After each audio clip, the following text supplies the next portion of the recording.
মায়ারানী আলামের নুরির আগুন দেওনারে নিবাইয়া ওরে আমার মাওলার আগুন জ্বলে বুকে গুছিয়া গুছিয়া রে গুছিয়া গুছিয়া রে বাবাজি রাজিয়া বস্যি ঘটনা শুনছেন না?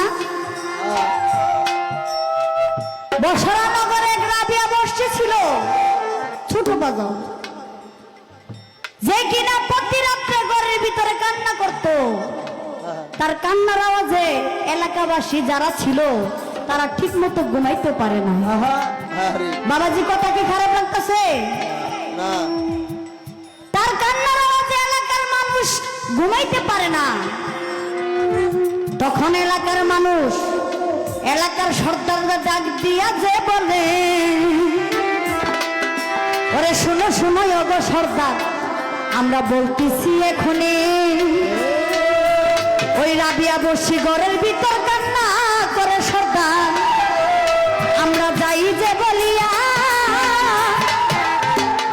আজকে একটা বিচার করবেন, যাইব যে বলিয়া রে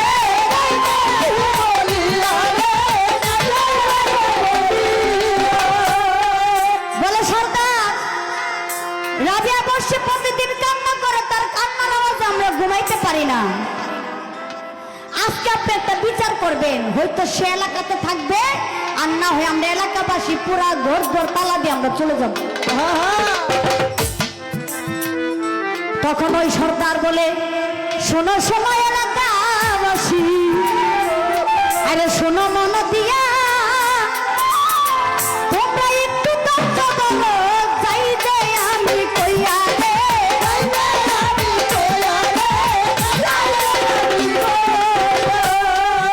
তখন ওই সর্দার বলে, এলাকাবাসী তোমরা একটু ধৈর্য ধরো, কারণ আমি সর্দার, আমার উপরে কিছু সর্দার আছে, তাদেরকে নিয়ে আমি একটু রাবিয়ার সাথে একটু কথা বলবো।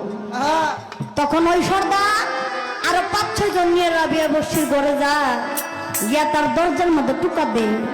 তখন রাবিয়া বস্যি কে কে আসছেন? তখন সর্দার বলে, শোনো শোনো রাবিয়া, শোনো মন দিয়া, তোমার কাছে আসছি আমরা কথা বলবো লাগিয়া রে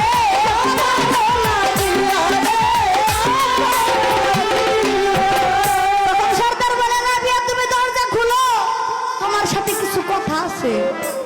তখন রাবিয়া বসে দরজা খুলে দেখে এলাকার যত সর্দার আছে তারা আসছে। তখন রাবিয়া বসছি বলে, আপনারা আমার কাছে আসছেন কিসের জন্য? তখন ওই সর্দাররা বলে, ও রাবিয়া তুমি বলে প্রতিদিন করে কান্না করো, এলাকাবাসী তোমার কান্নার আওয়াজে ঘুমাইতে পারে না, আমরা এটার একটা ব্যবস্থা করার জন্য এসেছি, এলাকাবাসী মানে না, হয়তো তুমি এলাকাতে থাকবে না, তো তারা থাকবে। আজকে তোমাকে এই ঘটনা বলতে হবে, তুমি কিসের জন্য কান্না করো। তখন রাবিয়া বলে, আরে সর্দার, আরে সর্দার শোনো মন দিয়া, বলবো বলবো আমি এখন যাই বলিয়া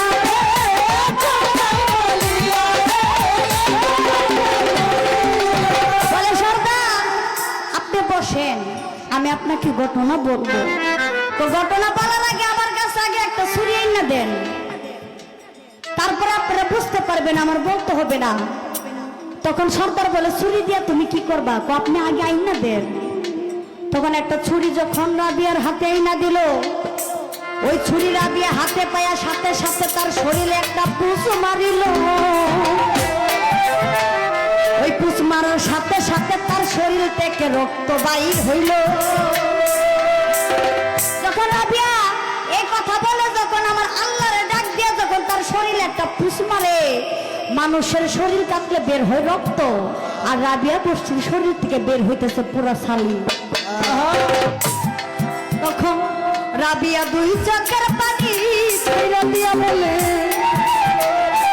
শোনো ঘটনা, ওরে আমার মাওলার প্রেমে পাগল আমি যাই রে হইয়া রে